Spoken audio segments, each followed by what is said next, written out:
दोस्तों शुरू करने से पहले डिस्क्लेमर कि वीडियो सिर्फ और सिर्फ एजुकेशनल पर्पस के लिए है, इन्वेस्टमेंट एडवाइस नहीं है। तो वीडियो को देखकर आप सीख सकते हो और इन्फॉर्मेशन को ले सकते हो। शुरू करते हैं। देखिए आज के दिन भी गिरावट के साथ में क्लोजिंग है, 96 पॉइंट्स नीचे, 0.37% की मंदी है। 25,944 तक निफ्टी पहुंच गया था, लेकिन वहां से 750 के आसपास की क्लोजिंग है। 718 का लो है, यानी अपने लो के आसपास निफ्टी ने क्लोज किया। निफ्टी बैंक भी नीचे, आधे परसेंट के आसपास की मंदी इसमें भी है। मिड कैप भी अंडर परफॉर्म कर चुका है, स्मॉल कैप भी नीचे बंद हो चुका है। कंपनीज को देखें तो मैक्सिमम कंपनीज नीचे आके बंद हुई है। सेक्टर्स को भी देख लेते हैं तो यहाँ पे भी कुछ खास नहीं है। एफएमसीजी, सरकारी बैंक, फाइनेंस, फार्मा सब कुछ नीचे है। मेटल ने थोड़ा सा ठीक परफॉर्म किया, 1% की तेजी, बाकी कुछ भी खास देखने को मार्केट के अंदर आज के दिन भी नहीं मिला। तो पिछले 3 ट्रेडिंग डेज से हम देख पा रहे हैं कि मार्केट के अंदर बहुत ही ठंडक है। ऊपर मार्केट जाता भी है तो वहां से प्रॉफिट बुकिंग आती है। स्टॉक्स के अंदर भी कुछ खास मूव नहीं है। 1-2% के आसपास तेजी मंदी दिखती है मैक्सिमम कंपनीज के स्टॉक्स में, बाकी कुछ खास देखने को नहीं मिल रहा है। आगे चलते हैं। देखिए दोस्तों, मार्केट के पैटर्न को अगर आप देखोगे ना तो आपको दिखाई देगा कि 10 बजे के आसपास एक सेलिंग आती है, उसके बाद में मार्केट थोड़ा सा गिरता है। एक रिकवरी होती है, लेकिन 12:30 बजे के आसपास वापस से एक सेलिंग आती है। तो उसके पीछे कुछ न्यूज़ है जो आप यहाँ पे देख सकते हैं। तो सबसे पहले दोस्तों एक गलती को मैं ठीक करना चाहूंगा। कल के वीडियो के अंदर मैंने आपको बताया था कि बाजार की एक्सपेक्टेशन कुछ ऐसी है कि जो 50% का टैरिफ है वो 15% कम हो सकता है। ऐसा अनुमान लगाया जा रहा है कि इंडिया और यूएस की ट्रेड डील हो जाएगी काफी जल्दी, और उसके अंदर 15% टैरिफ कट हो सकता है। लेकिन एक्चुअली दोस्तों डेटा के अंदर यह मेंशन था कि 50% का जो टैरिफ है ना वो घट के 15% का हो जाएगा। अब देखो, ट्रंप के ऊपर मुझको इतना बिलीव नहीं है तो इसी वजह से मैंने वहां पे गलत पढ़ लिया, लेकिन एक्चुअली मेंशन कर रखा था कि 15% टैरिफ रहेगा इंडिया के ऊपर, 15-16% का, जो कि अभी के समय 50% है। तो आपको क्या लगता है, 15% कट करने की तो एक्सपेक्टेशन चलो अपन ट्रंप से कर सकते हैं, लेकिन 50 का 15 हो जाएगा, इसकी एक्सपेक्टेशन मुझको नहीं है। आप बता सकते हैं कि ऐसा पॉसिबल है या नहीं है। उसको लेकर मार्केट ने थोड़ा सा ठीक परफॉर्म किया, लेकिन देखिए अब वापस से नेगेटिव न्यूज आना शुरू हो चुकी है। तो पहले आप देखोगे ना तो 10:30 बजे के आसपास का डेटा है, जिसकी वजह से मार्केट को थोड़ा सा डिप मिला। इंडिया का HSBC PMI ड्रॉप हो चुका है 59.9%, 61% से।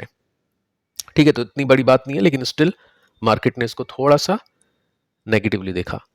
साथ में देखिए दोस्तों, इंडिया बोल चुका है बर्लिन के अंदर कि इंडिया कोई भी जल्दीबाजी नहीं करेगा किसी भी ट्रेड अग्रीमेंट को साइन करने के लिए। यानी कोई भी जल्दीबाजी नहीं होगी, जितना टाइम लगे उतना टाइम लगेगा। यूएस वाले प्रेशर बना रहे कि जितना जल्दी हो सकता है उतना जल्दी करे, बट ऐसा इंडिया नहीं करने वाला है। तो ये भी थोड़ा सा नेगेटिवली मार्केट ने देखा कि हो सकता है वापस से कोई डील नहीं हो, ऐसा कुछ हमको सुनने को मिल जाए। फिर अगली जो मीटिंग है वो कुछ महीनों के बाद हो। सो वो पॉइंट एक यहाँ पे आप नोट कर सकते हैं।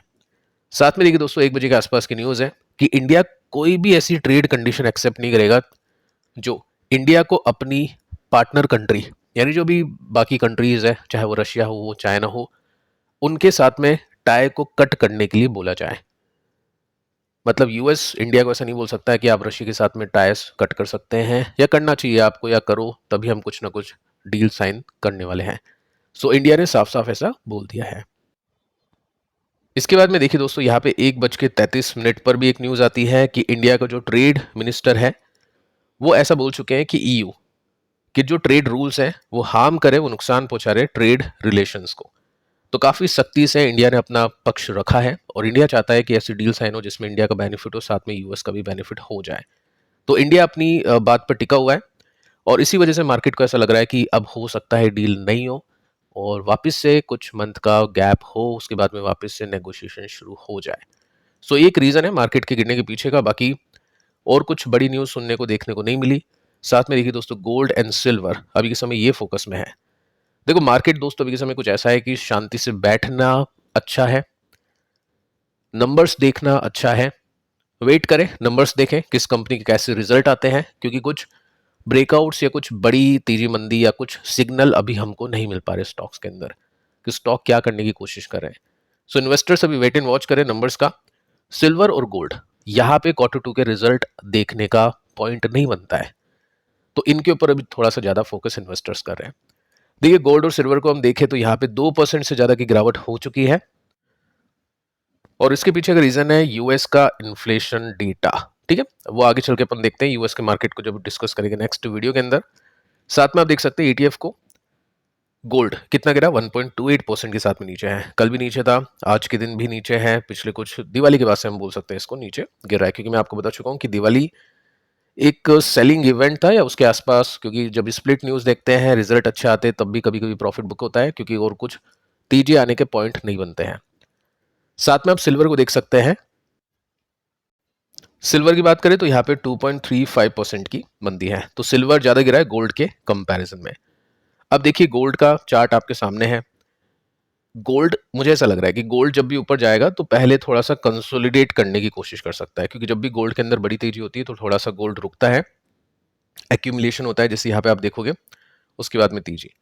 ठीक है, सो चेक करते हैं। बाकी हाँ, इस बॉटम पे जिसने लिया अभी भी वो प्रॉफिट पे है, थोड़ा सा ध्यान यहाँ पे देने की इन्वेस्टर कोशिश करेगा, क्योंकि गोल्ड अभी भी काफी सही है हेजिंग करने के लिए। इतना ज्यादा एक्सपेंसिव नहीं हुआ जितना चांदी हुआ है, और हेजिंग करने के लिए काफी अच्छी एसेट इसको हम मान सकते हैं। क्योंकि जब गोल्ड के प्राइसेस बढ़ रहे थे ना, तब काफी लोग कमेंट कर रहे थे कि गोल्ड अभी बढ़ रहा है, गोल्ड के ऊपर बातचीत नहीं हो रही है, तो अभी गिर रहा है, तो डेफिनेटली यहाँ पे इन्वेस्टर को देखना चाहिए। अब क्या हो सकता है, कुछ रिकवरी आएगी, कुछ सिग्नल बनेंगे, तो फिर वो एंट्री पॉइंट बनेगा इन्वेस्टर का। नहीं तो कंसोलिडेट अगर वो करेगा तो वो एक्यूमुलेशन जोन इन्वेस्टर के लिए बन सकता है। सेकंड, आप देखोगे सिल्वर जो कि ज़्यादा वोलेटाइल है, अपनी लॉन्ग टर्म जो हाई है उसको क्रॉस नहीं कराए, काफ़ी टाइम लग जाते हैं अपनी लाइफ टाइम हाई पर पहुंचने में, 50% भी गिर जाता है। तो ऐसे में 20% का एक रूल है जो एक्टिव हो जाता है कि कम से कम 20% तो गिरे, उसके बाद में फिर उसको देखेंगे। तो 20% गिर चुका है, बल्कि 23% नीचे है, और पिछले लो को चलो नहीं तोड़ा, तो देखते हैं ये कंसोलिडेट करता है या वापस से नीचे जाता है या कुछ ना कुछ ब्रेकआउट्स मिलता है। तो जो भी कुछ होगा अपने सामने होगा, और मैं आपको उसकी सूचना दे दूंगा, तो अभी वेट एंड वॉच करना चाहिए, और दोनों के ऊपर अभी कड़ी नजर इन्वेस्टर्स को रखनी चाहिए। बाकी देखिए दोस्तों, निफ्टी को भी देख लेते हैं। बहुत ही कम ऐसा होता है कि गोल्ड भी नीचे जा रहा है, सिल्वर भी नीचे जा रहा है और निफ्टी भी नीचे जा रहा है। ठीक है, निफ्टी में कल तक सिचुएशन ठीक थी, निफ्टी ने कम से कम अपनी जो असेंडिंग ट्रेंड लाइन है, ये वाली जो लाइन है, इसको ब्रेक नहीं किया था। आज के दिन निफ्टी ने इसको तोड़ दिया है। सो एक नेगेटिव रिवर्सल हम इसमें देख सकते हैं निफ्टी के लिए।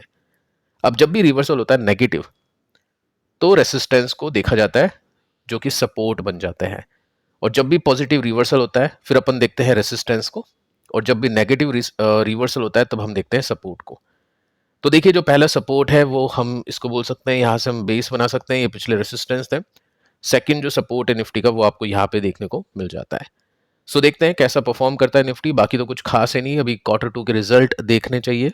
जो भी कंपनीज है, चाहे AI कंपनी हो, फाइनेंस कंपनी हो, कंजप्शन कंपनीज हो, Q2 के रिजल्ट देखना काफी इंपॉर्टेंट है। मार्केट अभी ये आपको समझाने की कोशिश कर रहा है, तो ये चीज हम यहाँ पे नोट कर सकते हैं। आगे चलते देखिए दोस्तों, कुछ कंपनीज है जिनके स्टॉक्स ने आउटस्टैंडिंग परफॉर्म किया है, उसके पीछे का रीजन जानने की कोशिश करते हैं। प्लस एक कंपनी है जिसको लेकर आपके काफी सारे क्वेश्चंस आते हैं, उसके ऊपर भी बातचीत आज होने वाली है। देखिए जो फर्स्ट कंपनी है क्रेडिट एक्सिस ग्रामीण बैंक, 6% की तेजी बनी, 117 का पी रेशियो है। जी हाँ दोस्तों, यहाँ पे सही मेंशन कर रखा है, कुछ गलती नहीं है। ये एक रेड फ्लैग हम बोल सकते हैं, नेगेटिव पॉइंट हम इसमें बोल सकते हैं, क्योंकि बाकी एनबीएफसी जब सही कर रही है काम, 30-35 की वैल्यूएशन पे चल रही है, तो ये 117 कैसे हो गया, क्यों इसके प्रॉफिट गिर गया। ठीक है, इस तरह से चेक कर सकते हैं। स्टॉक बढ़ने के पीछे का रीजन एक बार आप इसमें नोट कर सकते हैं कि आज के दिन तेजी क्यों बनी। सबसे पहला पॉइंट है पॉजिटिव बिजनेस मोमेंटम, यानी Q1 के रिजल्ट अच्छे थे, एक्सपेक्टेशंस को बीट किया था, तो इन्वेस्टर्स को लग रहा है कि इस क्वार्टर के भी रिजल्ट अच्छे आ सकते हैं। सेकंड पॉइंट दोस्तों ये है कि जो बिजनेस अपडेट आई है इस कंपनी की वो अच्छी है, उस वजह से 52 वीक के हाई पे पहुंच गया था। अच्छे ट्रेडिंग वॉल्यूम्स देखने को मिले हैं आज। एनालिस्ट की जो आउटलुक है वो भी काफी स्ट्रांग है। तो ये कुछ रीजंस है, जैसे मैं आपको यहाँ पे बता देता हूँ। 7 अक्टूबर को एक बिजनेस अपडेट इसकी आउट हुई थी, जिसमें 33% ग्रोथ मिली थी डिस्बर्समेंट के अंदर, लोन्स जो भी डिस्पर्स किए जाते हैं उसके अंदर, और 27% ग्रोथ मिली है फर्स्ट हाफ के अंदर। सो अच्छी अपडेट यहाँ पे देखने को मिली है। पॉइंट बन जाता है प्रॉफिट कैसे आते हैं, पॉइंट बन जाता है इसके एनपीए कैसे आते हैं। अगर आपको याद हो तो मैंने इसको सबसे पहले जब मार्केट के अंदर बातचीत हो रही थी, स्टॉक भाग रहा था, रिसर्च मैंने इसके ऊपर की थी, आपको बताया था कि यहाँ पे क्या होता है, औरतों को, विमेंस को जॉइंट लाइबिलिटी के अंदर लोन दिए जाते हैं ग्रुप के अंदर, तो पैसा डूबता है तो वो ग्रुप में पैसा डूबता है। ठीक है, तो वो एक रिस्क फैक्टर है। और ऐसे मतलब पर्सन्स को लोन दिए जाते हैं जो कैपेबल नहीं है लोन चुकाने के, मतलब बहुत ज़्यादा पेपर वर्क नहीं किया जाता है, बहुत ज़्यादा सक्षम नहीं होते हैं इनके जो भी लोन के क्लाइंट्स होते हैं उनकी बात कर रहा हूँ, ठीक है। तो वो एक पॉइंट होता है। तो उसकी वजह से एनपीएस इनके काफ़ी आते हैं, जहाँ पे बाकी एनबीएफसीज के एनपीए 1% भी हो जाते हैं तो फिर ऐसा हो जाता है कि बहुत ज़्यादा हो गए। वहाँ पे यहाँ पे देखोगे ना तो 2% के साथ, 4% के साथ अब ये 5% तक पहुँचने के लिए तैयार है। तो इसकी वजह से काफ़ी नुकसान होता है कंपनी को। एक बार तो इसका नेट प्रॉफिट भी 100 करोड़ के लॉसेस के साथ में आया था, उसके बाद में देखो पिछले 2 क्वार्टर से रिकवरी चल रही है, तो मार्केट को लग रहा है कि अभी रिकवरी इसमें आ सकती है। बाकी वैसे हम ओवरऑल प्रॉफिट को देखें तो इसमें डिक्लाइन है, 1446 करोड़ का प्रॉफिट था, जहाँ पे आपके कमेंट्स आ रहे थे उसके बाद में प्रॉफिट इसके कंटिन्यूसली गिरने लगे क्योंकि एनपीए कंपनी के बहुत ज़्यादा है। तो इसका मतलब यह है कि ऐसी एनबीएफसीज जिनके एनपीए अच्छे हैं, जो क्वालिटी एनबीएफसीज हैं, उनके ऊपर ही फोकस इन्वेस्टर्स को करना चाहिए, जैसे बजाज फाइनेंस, चोला, इस तरह की कंपनीज हैं। छोटी कंपनी इसके अंदर भी जा सकते हैं लेकिन उनकी भी फाइनेंशियल कंडीशंस अच्छी होनी चाहिए। वैसे भी काफ़ी सारी कंपनीज अवेलेबल है, बट जो मोटा पैसा होता है वो टॉप की जो एनबीएफसीज होती है, चोला फाइनेंस, बजाज फाइनेंस, ऐसी कंपनीज में इन्वेस्टर्स का लगता है, तभी जाके इन्वेस्टर्स को अच्छे पैसे बनते हैं। जैसे अभी आप देखोगे तो बजाज फाइनेंस, चोला फाइनेंस ऑल टाइम हाई पे है और ये कंपनीज अभी तक अपनी हाई पे भी नहीं पहुंची। ठीक है, आप देख सकते हैं डे चार्ट है लेकिन थोड़ा सा कन्विक्शन कम है। क्यों क्यों बेसिस पे अगर कुछ बन जाता है तो इन्वेस्टर रिस्क लेगा, बाकी ऐसा कुछ है नहीं इस कंपनी के अंदर। सेकंड जो कंपनी है चोला फाइनेंस है, 4% की तेजी बनी आज के दिन, 1.5 लाख करोड़ का मार्केट कैप, 3 का पी रेशियो इसका है। रिजल्ट आएगा इस कंपनी के 7 नवंबर को, ये कंपनी ने अपडेट दिया था 10 अक्टूबर को, तो देखते हैं रिजल्ट कैसे आते हैं। बाकी कंपनी तो मेंशन किया है कि अगले कुछ क्वार्टर ठंडे जा सकते हैं, स्टिल इन्वेस्टर्स को लग रहा है कि अच्छे रिजल्ट इसमें आने चाहिए। साथ में आप देखोगे तो यहाँ पे एक ब्रेकआउट हो चुका है वीकली चार्ट के ऊपर, तो पैटर्न अच्छा है। जो भी इन्वेस्टर इसको होल्ड कर रहा है होल्ड ही करेगा क्योंकि फ्रेश ब्रेकआउट यहाँ पे देखने को मिला है। Cup and handle ascending breakout है, सो चांसेस अच्छे हैं कि स्टॉक अंडर परफॉर्म नहीं करेगा और अच्छा परफॉर्म कर सकता है। देखते हैं रिजल्ट कैसे आते हैं, बाकी वो एक पॉइंट बनेगा। एक और कंपनी है जिसके ऊपर बातचीत करते हैं, ग्रेविटा इंडिया। काफी सारे क्वेश्चंस आपके आते हैं इसको लेकर कि बहुत अच्छे पैसे बने हैं, स्टॉक अभी नीचे भी आ चुका है, ऊपर जाने की कोशिश कर रहा है, तो क्या इसमें पॉइंट बनता है।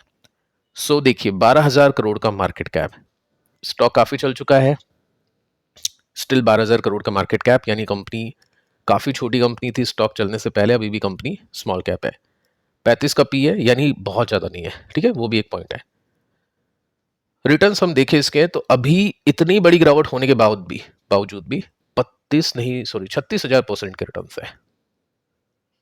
ये जो तेजी बनी है ना, ये तेजी बहुत अच्छी तेजी बनी है इन्वेस्टर्स के लिए और काफी पैसे बने हैं। मतलब जिसने मोमेंटम भी चेज किया उसके भी काफी अच्छे पैसे बने हैं, और जिसने टॉप पे लिया है वो तो अभी परेशान है क्योंकि 1 डेढ़ साल से स्टॉक अंडर परफॉर्म ही कर रहा है।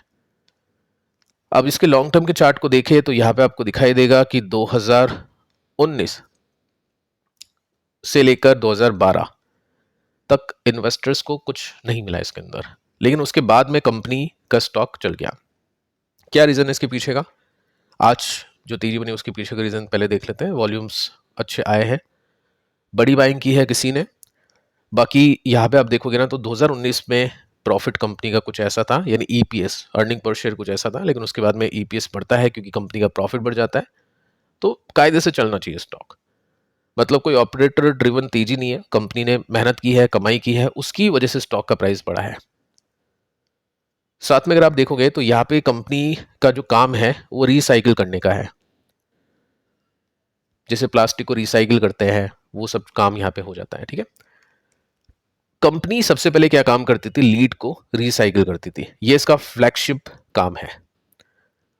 अब 2019 के बाद में कंपनी ने क्या किया, एल्यूमिनियम के अंदर भी कंपनी उतर गई कि उसको भी हम रिसाइकिल करेंगे, प्लास्टिक को भी हम रिसाइकिल करेंगे।